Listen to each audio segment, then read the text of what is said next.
स्वदर्शन ध्यान साधना YouTube channel में मैं डॉक्टर पुष्पा कांबळे आप सबका स्वागत करती हूँ। आज मैं आपको 2024 में दत्त जयंती कब मनाई जाएगी, पूजा विधि, मनोकामना पूर्ति के लिए मंत्र और भगवान दत्तात्रेय ने प्रकृति से हर चीज से ज्ञान प्राप्त किया था। उनके 24 गुरु थे। इन 24 गुरुओं से जो जो गुण ग्रहण किए उनके बारे में जानेंगे। पंचांग के अनुसार चंद्रमा वृषभ राशि में भ्रमण करेंगे।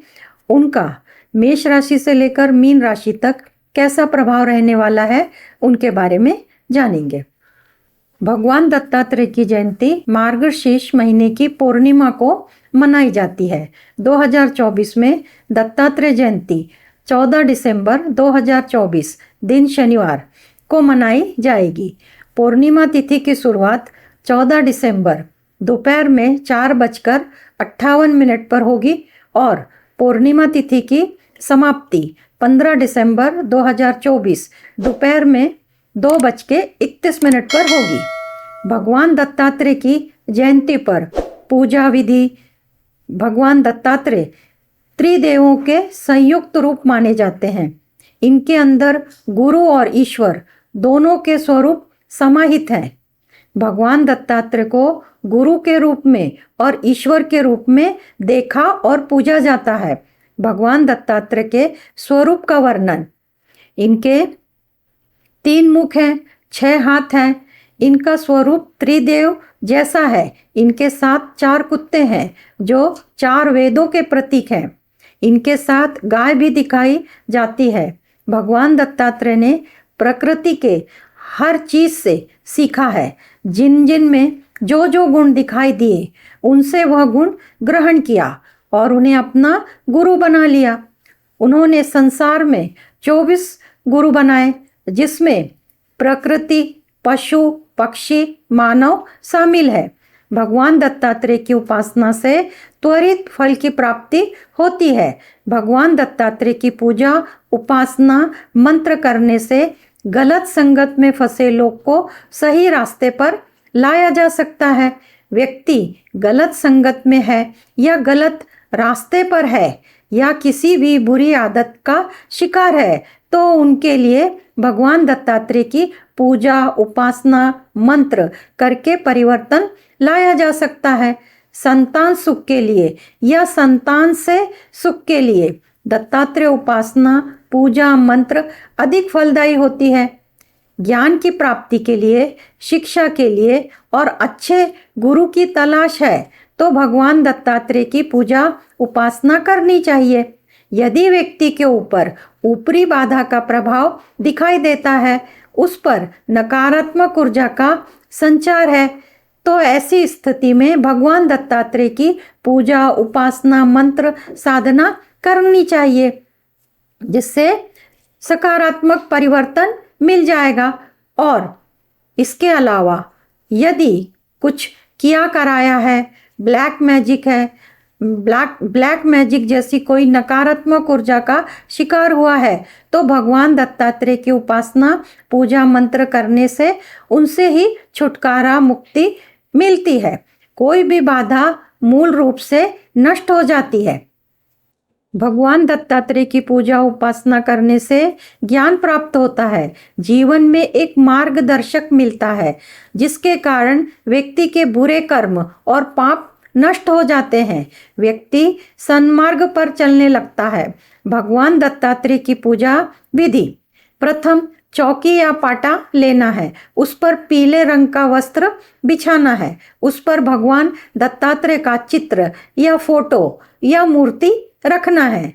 उन्हें पीले रंग के फूल 7 की संख्या में अर्पण करना है। पीले रंग की चीजें अर्पण करें।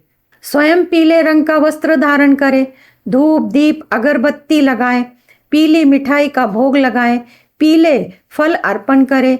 जो जो पीली चीजें हैं वह सब अर्पण कर सकते हैं, क्योंकि गुरु का रंग पीला है। भगवान दत्तात्रेय की पूजा धूप, दीप, अगरबत्ती लगाकर करनी है। देश प्रांत के अनुसार जो जो चीजें अर्पण करते हैं वे सब अर्पण कर सकते हैं। पीली मिठाई और फलों का भोग लगाएं। आरती करें, मंत्र जाप करें, मनोकामना पूर्ति के लिए प्रार्थना करें। इस दिन व्रत रखा जाता है। अपनी शरीर के सामर्थ्य के अनुसार व्रत कर सकते हैं। सभी प्रकार के भौतिक सुखों के लिए, मनोकामना की पूर्ति के लिए मंत्र करें। भगवान दत्तात्रेय के मंत्र। पहला मंत्र ओम द्राम दत्तात्रेय स्वाहा 108 बार करें। दूसरा मंत्र श्री गुरुदेव दत्त 108 बार करें। तीसरा मंत्र दिगंबरा दिगंबरा श्रीपाद वल्लभ दिगंबरा 108 बार करें। तीनों भी मंत्र कर सकते हैं या इनमें से कोई एक मंत्र भी कर सकते हैं। जो लोग ज्ञान प्राप्ति और आध्यात्मिक मार्ग पर आगे बढ़ना चाहते हैं उन्हें यह मंत्र करना चाहिए। मंत्र इस प्रकार है, ओम महानाथाय नमः, ओम महानाथाय नमः, ओम महानाथाय नमः 108 बार करना है। अपनी मनोकामना के लिए प्रार्थना करें। इस प्रकार भगवान दत्तात्रेय की पूजा, उपासना, मंत्र और प्रार्थना करें। भगवान दत्तात्रेय के 24 गुरु के बारे में जानते हैं। एक बार राजा ने भगवान दत्तात्रेय से प्रसन्नता, सुखी जीवन और आनंदी जीवन जीने का रहस्य क्या है, यह प्रश्न पूछा। भगवान दत्तात्रेय ने उत्तर दिया कि व्यक्ति का गुरु स्वयं उसकी आत्मा है। आत्मा के ज्ञान से कल्याण की प्राप्ति होती है। यह सब ज्ञान मैंने किसी एक से नहीं, बल्कि मैंने जिन जिन में जो जो गुण दिखाई दिया, मैंने वह सब ग्रहण किया और उन्हें अपना गुरु बनाया। मेरे कुल 24 गुरु हैं। उनके नाम इस प्रकार: पृथ्वी, आकाश, वायु, जल, अग्नि, चंद्रमा, सूर्य, कबूतर, अजगर, समुद्र, भौरा, मधुमक्खी, हाथी, हिरण, मछली, वैश्या, पिंगला नामक छोटा बच्चा, कुमारी कन्या, बाण बनाने वाला, सर्प, मकड़ी, भृंगी, कीट पतंगा, करूर पक्षी। भगवान दत्तात्रेय ने पृथ्वी से सीखा सहनशीलता। हर परिस्थिति में सहनशीलता का आचरण करना चाहिए, क्षमा करना चाहिए। भगवान दत्तात्रेय ने आकाश से सीखा कि परमात्मा सर्वत्र व्यापक है। आप चाहे जहां चले जाओ, आकाश वहीं रहेगा। ईश्वर की ऊर्जा सर्वव्यापी है। भगवान भी सर्वत्र है। भगवान दत्तात्रेय ने वायु से सीखा। वायु गंध से और खुशबू से होकर जाती है। वह किसी के पास नहीं रुकती। दुख और सुख भी नहीं ठहरते, आते जाते रहते हैं। इसलिए जीव आत्मा को भगवान में ध्यान लगाना चाहिए। भगवान दत्तात्रेय ने जल से सीखा कि जल अपनी शीतलता और स्वरूप को कभी नहीं छोड़ता। पानी रोज ग्रहण करते हैं। पानी बर्फ बनने के बाद पिघलकर फिर अपने स्वरूप में आता है। गर्म करने के बाद भी अपने स्वरूप में आता है। हृदय की शीतलता को कभी नहीं छोड़ना चाहिए। शीतल स्वभाव सबके प्रति रखना चाहिए। भगवान दत्तात्रेय ने अग्नि से सीखा कि अग्नि सब कुछ जला देती है। स्वभाव अग्नि की तरह गर्म नहीं होना चाहिए। आग सबको जला देती है। कोई आपका सम्मान करे या अपमान करे तो वहीं रुक नहीं जाना, इससे तरक्की रुक जाती है। अपने सत्य के मार्ग पर आगे बढ़ते रहना चाहिए। आपको अग्नि के समान पचाना है, अपमान को भी, निंदा को भी और आलोचना को भी। भगवान दत्तात्रेय ने चंद्रमा से सीखा। जैसे चंद्रमा की कला बढ़ती और घटती है, उसी प्रकार हमारा शरीर बढ़ता है, शरीर की आकृति बढ़ती है। बचपन, जवानी, बुढ़ापा, आत्मा वही होती है। वो ना बढ़ती है और ना ही घटती है। चंद्रमा के समान चंद्रमा का स्वरूप स्थिर है। उनकी कलाएं बढ़ती और घटती हैं।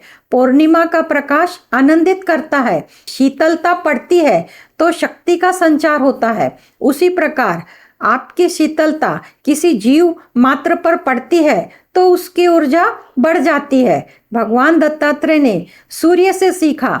जैसे जागते हैं वैसे कर्म करना शुरू कर देते हैं। सुबह होती है, प्रकाश को देखकर आनंदित हो जाते हैं। आपके जीवन में प्रकाश ऐसा होना चाहिए, आपको देखकर दूसरे प्रकाशित हों, आपके गुण, ज्ञान, संस्कार का प्रभाव सर्वत्र फैल जाना चाहिए। भगवान दत्तात्रेय ने कबूतर से सीखा, स्नेह ही दुख का कारण है। भगवान दत्तात्रेय ने कबूतरी को देखा, दोनों साथ रहते थे। बहेली ने कबूतरी को पकड़ लिया, कबूतरी जाल में फंस गई, कबूतर रोने लगा। बहेली ने उसे भी जाल में फंसा लिया, स्नेह के कारण उसकी मृत्यु हो गई। शोक मुक्त रहना चाहिए, मृत्यु अटल है, सभी को एक ना एक दिन दुनिया से जाना है, इसके लिए शोक नहीं करना चाहिए। भगवान दत्तात्रेय ने अजगर से सीखा, जो मिल जाए उसे स्वीकार करना चाहिए, ज़्यादा प्रयत्न और परिश्रम नहीं करना चाहिए, विशिष्ट इच्छा नहीं रखनी चाहिए, परिश्रम करने में समय लगता है, सत्य की खोज में ध्यान लगाने के लिए समय नहीं मिलता, सत्य की जानकारी नहीं मिलती। भगवान दत्तात्रेय ने समुद्र से सीखा, गहरा होना चाहिए, कितनी भी नदियां आकर मिलती हैं, अपने मर्यादा में रहता है, अपने में समा लेता है, सभी को हृदय में सुख और दुख समा लेना चाहिए। भगवान दत्तात्रेय ने भौरे से सीखा, स्वाद दुख का कारण है। सरोवर के पुष्प पर भौरा बैठता है, स्वाद लेने में मग्न रहता है। शाम के समय कमल पुष्प बंद हो जाता है, वह भी अंदर बंद हो जाता है। वह लकड़ी को छेद कर सकता है, पर वह स्वाद के चक्कर में पुष्प की पंखुड़ियों को भी छेद नहीं कर पाता। सवेरे हाथी आता है, सूंड से पुष्प को पकड़कर खा लेता है। जीवा के स्वाद के कारण सर्वनाश हो गया। भोजन स्वाद के लिए नहीं, शरीर के स्वास्थ्य के लिए होना चाहिए। स्वाद के कारण भौरे के समान दुर्गति होती है। कबीर दास जी का दोहा, विधाता इतना दीजिए जामे कुटुंब समाए, मैं भी भूखा न रहूं साधु न भूखा जाए। भगवान दत्तात्रेय ने मधुमक्खी से सीखा, इकट्ठा करने में समय लगाना, उसका इस्तेमाल नहीं करना। मधुमक्खी रस इकट्ठा करती है, छत्ता बनाती है, शहद पकाती है। मनुष्य आता है, छत्ता तोड़ के ले जाता है। जो कमाते हैं उसका अपने सामर्थ्य के अनुसार दान देना चाहिए। भगवान दत्तात्रेय ने हाथी से सीखा, आँख और मन का तालमेल रखना चाहिए। हाथी को पकड़ने के लिए बड़ा सा खड्डा खोदा जाता है, उस पर बांस रखकर उस पर हरे पत्ते बिछाए जाते हैं, उस पर नकली हथिनी रखी जाती है। हाथी हथिनी की तरफ मोहित होता है, वह खड्डे में गिर जाता है, उसे शिकारी पकड़ लेता है और उसे जीवन भर शिकारी से मार खानी पड़ती है। पराई स्त्री का सम्मान करना चाहिए, स्त्री की मूर्ति भी हो तो उससे दूर रहना चाहिए। हाथी स्पर्श करने के विचार से मारा गया। भगवान दत्तात्रेय ने हिरण से सीखा कि किसी भी चीज से अधिक मोह नहीं करना चाहिए। बहेलिया को शिकारी भी कहा जाता है। हिरण को पकड़ने के लिए बांसुरी बजाता है। हिरण को बांसुरी की धुन खूब पसंद होती है। हिरण बांसुरी सुनने के चक्कर में पकड़ा जाता है।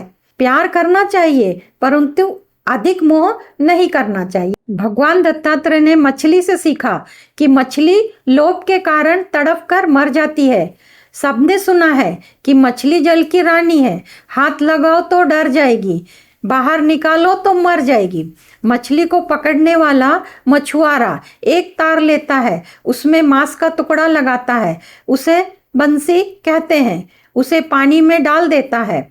मछली मांस खाने के लिए आती है, तार उसके मुंह में फंस जाता है, वह तड़पने लगती है। अपनी मछली साथियों से कहती है कि सुख मानकर आगे बढ़ते हैं, वही हमारे गले का कांटा बन जाता है। भगवान दत्तात्रेय ने पिंगला नामक वेश्या से सीखा कि अपने काम से निराश होकर बाद में निर्णय लिया भगवान में ध्यान लगाना। पिंगला नाम की वेश्या थी, उसने अपने घर के सामने एक घंटा लगाया, जो ग्राहक आता वह घंटा बजाता। पिंगला ग्राहक का इंतजार करती रहती थी, कोई भी नहीं आया तो वह परेशान होकर उसने अपना मार्ग छोड़ दिया, भगवान का ध्यान करने लग गई। भगवान दत्तात्रेय ने बालक से सीखा सरल, सहज, प्रसन्न रहना।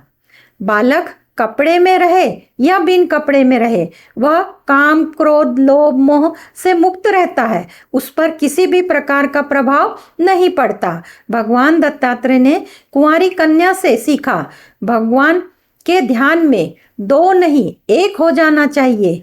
कुंवारी लड़की को देखने के लिए जेठ और ससुर आए। लड़की अकेली थी, भोजन बनाने लग गई। धान को कूटने के बाद चावल निकलता है। मुसल में धान को कूटने लगी तो उसकी चूड़ियों की आवाज आने लगी। उसे लगा कि मेहमान को चूड़ियों की आवाज से तकलीफ होगी। उसने दो दो चूड़ियां निकाल दी, फिर भी आवाज आ रही थी। जब उसने एक एक चूड़ी रखी तब आवाज बंद हो गई। जब एक थी तब बजी नहीं और अधिक थी तो शोर मचाती थी। एक हो जाओ, ईश्वर एक है। बाहर से सब आपके हैं परंतु अंदर से तुम तुम्हारे हो। भगवान दत्तात्रेय ने बाण बनाने वाले से सीखा एकाग्रता बनाए रखना। बाण बनाने वाला धनुष्य बाण बना रहा था। वहां से बारात जा रही थी। उसे मालूम नहीं पड़ा कि बारात आई और गई। वह अपने काम के प्रति एकाग्र था। भगवान में एकाग्रता लगानी चाहिए। एकाग्रता रहने के लिए विद्या सीखनी चाहिए। सोते समय एकाग्रता आती है, कुछ पता नहीं चलता। भगवान दत्तात्रेय ने सर्प से सीखा चलना। सर्प टेढ़ा मेढ़ा चलता है परंतु बिल में घुसता है तो उस समय सीधा हो जाता है। वह स्वयं घर नहीं बनाता, गुफा में, मंदिरों में, जंगलों में रहता है। घर बनाने में समय व्यतीत नहीं करता। संसार में टेढ़ा मेढ़ा चलना है परंतु मोक्ष के लिए सीधा हो जाना है। भगवान दत्तात्रेय ने मकड़ी से सीखा स्वयं जाल बनाना, उसके साथ खेलना और उसे खुद से समाप्त कर देना, स्वयं में समा लेना। मकड़ी जाल बुनती है, खुद ही बार बार उसमें खेलती है। जब जाने लगती है तब उस जाल को निगल जाती है। भगवान संसार का निर्माण करता है, काम पूरा हो जाने के बाद सृष्टि का लय कर देता है। भगवान दत्तात्रेय ने करूर पक्षी से सीखा मोह त्याग देना, सुख ही सुख मिलता है। करूर पक्षी मांस का टुकड़ा लेकर जा रहा था। अन्य पक्षी उसके पीछे लग गए थे, सभी उसे मारने वाले थे। तब उसने मांस का टुकड़ा फेंक दिया। वे सभी पक्षी उसे छोड़कर चले गए। उसे शांति का अनुभव हुआ। भगवान दत्तात्रेय ने पतंगा कीट से सीखा विषय वासना में लिप्त होकर अग्नि की तरफ बढ़ता है और जल जाता है। दुनिया में भौतिक पदार्थ है। जल से रस निकलता है, वायु से स्पर्श होता है, पृथ्वी से गंध मिलती है, आकाश से शब्द मिलता है, अग्नि से रूप मिलता है। इंद्रिया विषय सुख ग्रहण करती है, कान शब्द सुनते हैं, त्वचा स्पर्श करती है, अनुभव करती है, जिह्वा रस का स्वाद लेती है, आंखें रूप देखती है, नासिका गंध का अनुभव करती है। इन विषयों के प्रति आसक्ति को त्यागने को ही मुक्ति का साधन बताया है। इसके लिए पतंगे का उदाहरण दिया। विषय में मोहित होकर अग्नि की तरफ आकर्षित होता है और उसकी जलकर मृत्यु होती है। भगवान दत्तात्रेय ने भृंगी कीटक से सीखा कि मनुष्य बार बार चिंतन करता है कि वह शरीर है, और जब होश आता है तो वह शरीर नहीं, वह आत्मा है। आत्मा के रूप में रहती है, आत्मा रूप में स्थित है। भृंगी कीटक शिकारी को डंक मारता है। वह डंक मार मार कर उसे अपना जैसा बना लेता है। ऐसी भृंगी कीटक की प्रवृत्ति होती है। शिकारी भी भृंगी कीटक बन जाता है। उसी प्रकार भगवान का चिंतन करते हुए भगवान बन जाते हैं। तब कहा जाता है अहम ब्रह्मास्मि, मैं भगवान का अंश हूँ। गंगा जल को ग्लास में भरकर वह अपने मूल रूप से अलग होता है, परंतु वह है तो उसका अंश ग्लास का पानी ठहरा है, वह गंदा हो सकता है। गंगा का जल बहता है, उसमें गंदगी डालने से वह भी उसे साफ कर देती है। परमेश्वर गंगा की तरह है, हम उस परमात्मा के अंश हैं, बूंद है, हम उसी के भीतर हैं। जीवात्मा ही परमात्मा है। भृंगी कीटक के समान हो जाते हैं, उसी की तरह बन जाते हैं। जिस चीज पर हमारी चेतना रहेगी आप वही बन जाओगे। भगवान दत्तात्रेय कहते हैं, इन 24 गुरुओं ने मुझे परमार्थ का बोध कराया। अब मैं आत्मा के स्वरूप को जान चुका हूं। यही मेरी प्रसन्नता का, सुख का, आनंद का कारण है। पंचांग के अनुसार 14 दिसंबर के दिन चंद्रमा वृषभ राशि से भ्रमण करेंगे। मेष राशि से मीन राशि तक इसका प्रभाव कैसा रहेगा, इसको जानते हैं। मेष राशि से मीन राशि तक चंद्र राशि और लग्न राशि के अनुसार इनके प्रभाव को समझते हैं। पहली राशि मेष राशि। मेष राशि के लिए चंद्रमा गुरु द्वितीय भाव में वृषभ राशि में रहेंगे। इससे गज केसरी योग बनता है और यह गज केसरी योग सभी इच्छाओं की पूर्ति करने वाला है। इसलिए मेष राशि के लिए यह गज केसरी योग अधिक सम्मानपूर्वक और प्रत्येक इच्छा पूर्ण करने वाला होगा। दूसरी राशि है वृषभ राशि। वृषभ राशि के लिए चंद्र गुरु लग्न भाव में इनकी युति होगी और यह गज केसरी योग लग्न भाव में बनेगा। और इस गज केसरी योग का जो फायदा है वो संतान के लिए होगा, दाम्पत्य जीवन के लिए होगा और भाग्य के अनुसार जो मिलना है वो भाग्य से मिलेगा। इसलिए वृषभ राशि के लिए भी गज केसरी योग बहुत अच्छा है। मिथुन राशि। मिथुन राशि के लिए चंद्र गुरु की स्थिति व्यय भाव में हो रही है। यह भी गज केसरी योग बन रहा है, पर व्यय भाव में होने के कारण इसके फलित में उसमें कमी आएगी। कर्क राशि के लिए चंद्रमा और गुरु लाभ भाव में इनकी युति बन रही है और यह गज केसरी योग लाभ भाव में बन रहा है। सभी प्रकार के लाभों की प्राप्ति होगी और इनकम में वृद्धि होगी, संतान से सुख मिलेगा और दाम्पत्य जीवन का भी सुख मिलेगा। सिंह राशि के लिए चंद्र और गुरु की युति दशम भाव में होगी, कर्म भाव में होगी, तो इससे परिवार में सुख मिलेगा, वाणी अच्छी होगी, धन अच्छा मिलेगा। यह गज केसरी योग उन्हें फायदा देने वाला है। कन्या राशि के लिए चंद्र और गुरु भाग्य भाव में युति कर रहे हैं। यह गज केसरी योग भाग्य भाव में बन रहा है। भाग्य से संबंधित सभी चीजों का लाभ होगा, व्यक्तिमत्व प्रभावी होगा, पराक्रम अच्छा होगा और संतान से और संतान का सुख मिलेगा। तुला राशि के लिए गुरु और चंद्र की युति अष्टम भाव में गज केसरी योग बन रहा है। पर चंद्रमा अष्टम में होता है तो अशुभ परिणाम देता है, पर गुरु से मिलने वाले फल शुभ ही मिलेंगे। वृश्चिक राशि के लिए चंद्र और गुरु की युति सप्तम भाव में यहाँ पर गज केसरी योग बन रहा है। सप्तम भाव में होने के कारण दाम्पत्य जीवन अच्छा होगा, लाभ की प्राप्ति होगी, व्यक्तिमत्व प्रभावी होगा और पराक्रम अच्छा होगा। धनु राशि। धनु राशि के लिए चंद्र गुरु की स्थिति षष्ठ भाव में होगी। जब चंद्रमा षष्ठ भाव से जाता है तब बहुत चिंता और परेशानी खड़ा करता है, इसलिए धनु राशि के लिए यह गज केसरी योग सामान्य रहेगा। मकर राशि के लिए चंद्र और गुरु की स्थिति पंचम भाव में और पंचम भाव में गज केसरी योग बन रहा है। पंचम भाव से सभी सुखों की प्राप्ति होगी, लाभ की प्राप्ति होगी, भाग्य की प्राप्ति होगी और व्यक्तिमत्व अच्छा होगा। यह गज केसरी योग मकर राशि के लिए बहुत अच्छा है। कुंभ राशि के लिए चंद्र और गुरु चतुर्थ भाव में स्थित है। चंद्रमा जब राशि से चतुर्थ आते हैं तब परेशानी देते हैं, इसलिए कुंभ राशि के लिए यह गज केसरी योग सामान्य रहेगा। मीन राशि। मीन राशि के लिए चंद्र और गुरु की स्थिति पराक्रम भाव में होने वाली है और यह पराक्रम भाव में अच्छी स्थिति है। पराक्रम में वृद्धि करेगा, भाग्य का साथ मिलेगा और दाम्पत्य जीवन अच्छा होगा, लाभ की प्राप्ति होगी।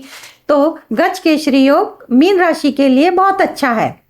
भगवान दत्तात्रेय जयंती की आप सबको हार्दिक शुभकामनाएं। आप सबका मंगल हो। आप सब में स्थित दिव्य आत्मा को मेरा शत शत नमन। धन्यवाद।